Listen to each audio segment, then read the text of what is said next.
we go. Welcome back to the Y.E.S Functional Longevity Podcast, where we give you insight on how to get fit, feel younger, and live better. Hi, my name is Chris Borda, best-selling author of Get Stronger, Live Longer, the expert's guide to strength training for longevity, and the owner of Y.E.S Fitness. Coming to you from my house today. Figured it would be better than doing it from home than the gym today. So I want to thank you for taking time to listen to what I have to say today. I think it's going to be a very interesting topic. We don't have very much housekeeping to go over, so let's just get right into this. What I want to talk about today is I want to talk about motivation. It's something many people struggle with, and I think the information I give you today will help you to be able to look inside yourself, figure out just a little bit more about who you are, and be able to understand how you can address things to be able to be more motivated and accomplish things in life. This just doesn't have to do with fitness. This has to do with anything that you're working on in life, but how you react to certain things determine how you go about accomplishing your goals. So, I recently read a book on motivation types. And what was interesting about this book is it gives us some insight to our clients. So when I'm sitting down and talking to someone, it gives me some insight on how to help them motivate themselves and how I can help to motivate them. It also gives me some insight on myself, on how I motivate myself to get things done. So this book talks about 4 different motivation types. And I'm going to give you guys a lowdown on each one of the types. I'm going to give you some examples so you can start to understand what motivation type you are. And it might be able to help you set some goals, fitness goals, any kind of goal that you want to try to accomplish in life. And I'm also going to try to give you some insight on how we coach our clients down here at Y.E.S Fitness. Again, as a coach, it's more than just kicking your butt. It's more than just writing a program and saying, okay, we're going to work on arms today. It's more than counting 15. It's more than just rah, rah, rah, yelling in your face. There's a lot of aspects to come to coaching. And one I think is extremely important is trying to unlock the key to someone's success. Unlock how we can help them to be able to succeed, to accomplish the goal. And take that and apply it to other parts of their lives so that they can be successful in other areas of lives. So, the author of this book is Gretchen Rubin, and she has a tremendous amount of interest in human nature and patterns of human behavior. And what actions we take, why we take them, and why we might not take them. And that's what she's interested in. So one day she was out to lunch with a friend, and her friend was complaining that she wanted to keep up her running routine, her running habit, but she was finding it difficult to maintain. She just wasn't able to maintain this habit of running that she wanted to do. She used to be on a track team way back in high school, and she had no problem running back then. She could just get up and go and run. She never found it difficult to fit it into her life. But now, as an adult, she couldn't make herself go running at all. She can't maintain that habit. So Gretchen kind of thought about, why did this happen? Why is this? And this conversation kind of stuck in Ruben's head.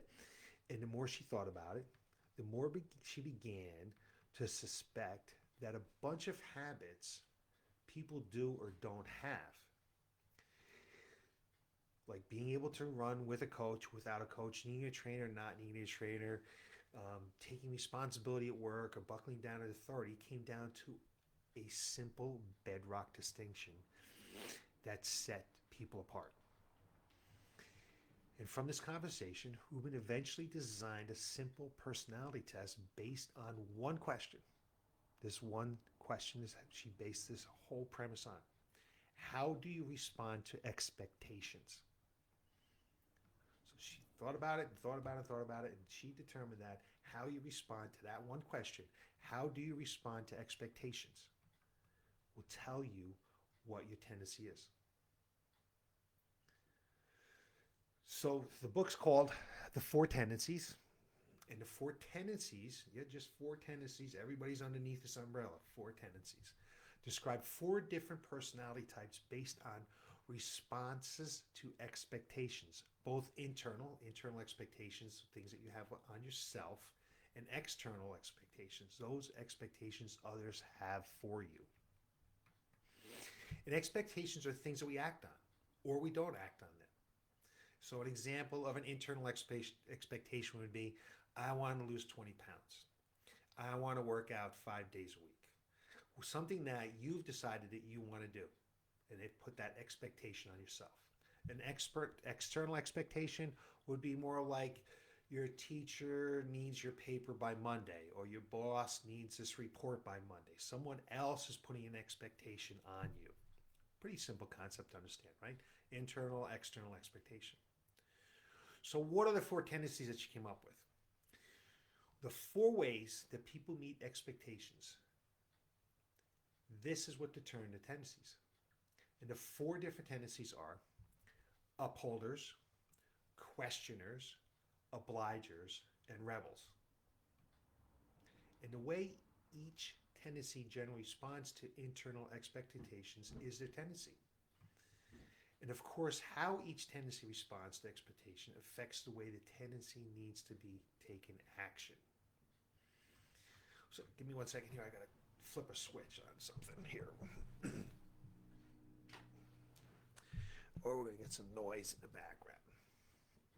So let's start off with the first one, an upholder. Well, I believe I'm an upholder. Upholders meet all expectations, internal and external. That doesn't mean I'm a great person or anything like that. It just means that I value self-reliance and performance. For an upholder, you tell them what needs to be done and they do it. So my mentor tells me this is what you need to do to be more successful. This is what you need to do to run a challenge. This is what you need to do in your business. I just do it. I don't really question very often. I just go ahead and do it. I'm told that this is what I need to do to be able to run my race in May, to be able to take a half a second off my 50-meter time. I'm told what to do by my coach. I just go out and do it. And it's not likely that I miss workouts because of that, because that's just how upholders are. So if you're one of these people who I can give clear rules and structure to, I can say, here's exactly what you need to do. You need to work out 3 days a week. You need to follow this program. You need to drink half of your body weight in water in ounces. You need to eat a gram of protein per body weight of protein. And go on and on and on like that. And if you just go ahead and do that, if you're an upholder, and I give you these rules, I lay them out for you, you will have no problem following them because you're an upholder. You're someone that can follow directions, that doesn't need explanation. You're just going to go ahead, take the plan, and run with it. A lot of people who aren't upholders don't like upholders sometimes because they're like, how do they just do it? How do upholders just go ahead and don't need any kind of motivation? They don't seem like they need any kind of push. They don't need to be told on and on what to do. So people kind of can look down on that sometimes. But to understand that upholders are kind of rare. And if you are an upholder, you can probably easily motivate yourself. And people don't understand why that is. A lot of people who can't motivate themselves don't understand that. And I kind of get that, okay? And everyone isn't like me. But it can cause an upholder to take a look at life differently, and this is something that you need to be cautious about, okay? If I can do something, if I just go ahead and exercise, my plan or whatever it might be, I eat the way that I think that I should be eating. I don't need, it's not hard for me to do. I don't need to be motivated to do it. I motivate myself internally. Sometimes it's hard for an upholder to understand why people can't do it. Okay? Why can't this person be able to do that? Why can't this person just go and exercise like they're supposed to exercise? I can do that. So it's a weakness that an upholder needs to keep an eye on to understand. They also need to understand that sometimes you can't follow the strict rules sometimes. Sometimes it's not going to happen the way you want it to happen. So You want to make sure that you don't freak out over that. So those are a couple of things that an upholder would want to be cautious of. And to be able to understand when something comes motivated, and those are the challenges of people not being able to do it. Like someone could come into the gym and I say, you need to work out 4 days a week, and they're not an upholder. Well, I just put an expectation on them that they're not going to be able to do. It's not going to be very motivating, not going to be very successful. So I need to know that and understand that. And maybe that's something, if you think you're an upholder, you need to know and understand. So the second one is a questioner. So questioners meet internal expectations, but not external expectations. So questioners value reasons and purpose. If they feel what needs to be done is justified, then they'll do it. So a questioner is not like an upholder. They're not going to just be told something to do and do it. They're going to ask questions. Questioners want to know the facts. They want to know the information. They want to know what the data is. So for example, if I'm sitting down with John, comes into my facility, John wants to lose some fat, right? And I start to talk to John about that. I give John all the data. He might be very motivated, but he needs to know the data why. I'm going to tell him why he needs to do strength training. Why is strength training so important? For him to be able to meet his expectations of fat loss. And I know John doesn't want me to put expectations on him. He's more motivated internally, okay? So he needs to know the data. Once John knows that it makes sense, if he understands the data, he will follow along to the plan to a T. But he needs to know and understand that. So if you're a questioner, you need to know the data. You need to know the why. You need to know the details. You need to know what works and why it works. Not just do this and it's going to work. And once you know that, you are off and running. That is your motivation. You'll be able to follow your plan and you'll be able to be very successful. So one thing that I want a questioner, if you think you're a questioner, to understand is you need to recognize that always wanting to know all the facts can be pulverizing. You can't get started. You can't get out of the way. You can't get out of the starting box because all you're doing is constantly digging, looking for the answers. Why is this happening? Why should I do this? Why should I do that? And it can stop you from being successful. It can stop you from being motivated because you're constantly looking for those answers. It's going to hold you back.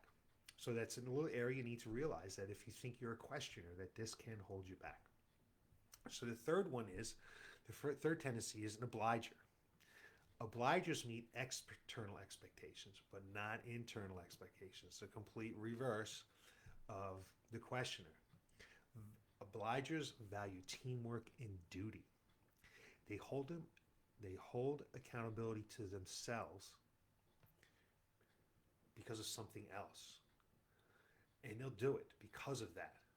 So if you're an obliger and you're working with a plan, that is a key. An obliger needs a plan. So maybe if I'm an employee or if I have a customer, that you lay the plan out for them, okay? It's not necessarily that they need to know why it works like the questioner is, okay? They are going to meet my expectations. They're motivated by the structure and meeting the outer expectations that I put on them to be successful. That's what motivates them. Whereas the difference, the questioner needs to know the why it works. You give the obliger the plan, and they're just going to do it because they don't want to let me down. So it helps your motivation. That's your motivation. So if someone comes to my facility and I think they're an obliger, I'm going to try to team them up with a buddy system, okay? I'm going to try to make sure that they're with a group of people that are going to help hold them accountable. And that's what's going to motivate them. So being in a buddy system, they have to meet up with someone, they have to train with someone, they have to go to the gym, they have to meet someone, or they have to go to this particular group, and the people in that group are all around them. That is what's going to lead to their success. That's what's going to lead them to the success, changing the lifestyle that they want. Because they're not going to get it done on their own. They're only going to get it done because they don't want to let the other people down. That external expectation. So if you are an obliger, here's something you need to be very careful of. You got to be careful in burnout because you can end up saying yes to everybody and after and not being able to be successful because you're going to have burnout. You're saying yes, yes, yes, work, you okay, I'll do that, I'll do that. Because you want to be obliging to everyone. So be careful of that. Pick your yeses carefully and know that you're joining something and why you're joining something, why you're doing something, why this is motivating you, not necessarily because of that external expectation. How is that going to be able to lead you to, is this really going to lead you to whatever the goal is that you're trying to accomplish? So then finally, excuse me, there is a rebel. Rebel resists all expectations. Rebels value freedom and choice. Let them choose what they want to do, and they will do it all the time, and they will be very successful. Rebels, the rebel, you want to be aware if you're a rebel because you like to do it your own way. So if I give you something that's going to work, so if I say, hey, listen, I've been running the gym now for 23 years, and this is what's going to work. It's an effective program. It's worked for me for years and years and years. I've seen it be successful on so many people on what you're trying to accomplish. You're not going to do it because you're a rebel. And you're going to want to try to figure it out on your own. So if you're someone who's trying to figure it out on your own, and you've tried many different paths, and you haven't been successful at it, let's say just for example, fat loss, you've tried all these different things, you haven't been successful, you might fall into this category. You might fall into the rebel category. So this is just something you want to start to be aware of. That you don't want to do what's been successful at a facility or a way that something when he's done something, not necessarily with me, with anywhere in life. They're showing you the way to go, but you're saying, no, I'm not going to do that. I'm going to figure this out myself, okay? Just be aware of that. I know if I think I have a rebel in front of me, when I'm talking to a rebel, I actually try to give them different paths to choose from. And hopefully, and typically, the path that they choose, they're going to take ownership. And that's going to be the clear path to their long-term change. Because I let them decide. Because they don't want to be told what to do. They want to figure it out for themselves. So those are the four. You got rebel, you got questioners, you got obligers, and you have upholders, okay? But here's another little angle you can take to look at the tendencies. Rubin also compares each of the four tendencies to a traffic light color. So red equals rebels. Expectations bring them to a halt. They want no expectations put on them. Yellow is a questioner. They'll proceed, but they're going to proceed with caution. They're going to ask a lot of questions. Green is an obliger. Obliger is going to ask, and they will go all day long. And then there's blue is the upholder. And she says blue for no other reasons that there's no other colors on the traffic light. That's why she chose blue. So if you want to take a look at her research, the U.S. population roughly breaks down to like the four categories. Like 41% of the people are obligers, 24% are questioners, 19% are upholders, and 17% are rebels. So if you want to know what your tendency is, from what I just talked about here a little bit, you're just a little bit curious, okay? You can Google the 4 tendencies quiz, or Gretchen Rubin, and there'll be a quiz for you to take. You just answer the questions, and they're going to print out a little report for you, and it's going to tell you why they think that you are the tendency that you are. But until that happens, you can start thinking about it a little bit like this, okay? Think about this one question. How do you feel about New Year's resolutions? Because New Year's resolutions are expectations, right? If you enjoy making resolutions all the time, if you enjoy making goals, including New Year's, you might be an upholder. If goals are your things, you're a goal setter, and you don't need anybody to motivate you, and you might need a plan on how to do it, then there you go. You're an upholder. If you make and keep resolutions, but January 1st is an arbitrary date, you might be a questioner. Why does it have to be on January 1st? That's the question, right? If you don't make resolutions because you always give up on them, you might be an obliger because you need that external motivation, okay? You don't want to let somebody down. And if you don't make any resolutions at all because you don't believe in them, or if you make them and there's a challenge involved, you might be a rebel. So what do you want to do with these four tendencies when we just talked about it? Once you kind of figure out who you are, what your tendency is, and it can be a little bit of an overlap, but for the most part, in some of the tendencies kind of meld together slightly, okay? You really are, typically, you are one of the four tendencies in most of the decisions that you make. And it's nice to try to compare one another and try to figure out which it is, but what I want you to do is I want you to think about who you might be so that you can understand what you can do to motivate yourself and what you can do to not fall into the trap and not be motivated, because I want you to be successful. So figure out who you are. Rest assured, there's no happier or more successful tendency. Every tendency has strengths and weaknesses. The happiest people are the ones who know their tendencies, they embrace it, and they work on to achieve the best results.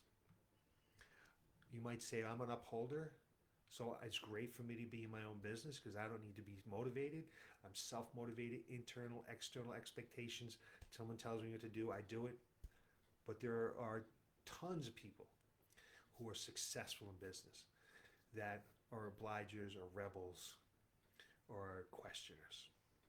The most miserable people are the ones who can't identify with the tendencies, or they think they can change their own or someone else's tendency. So think about those four tendencies, and hopefully that information can help you move on, not just in your fitness goals, but any other kind of goal in life, and help you keep motivated in life. So hopefully it helps you guys. And if you have any questions, always get back to me. I would be happy to help you figure this out.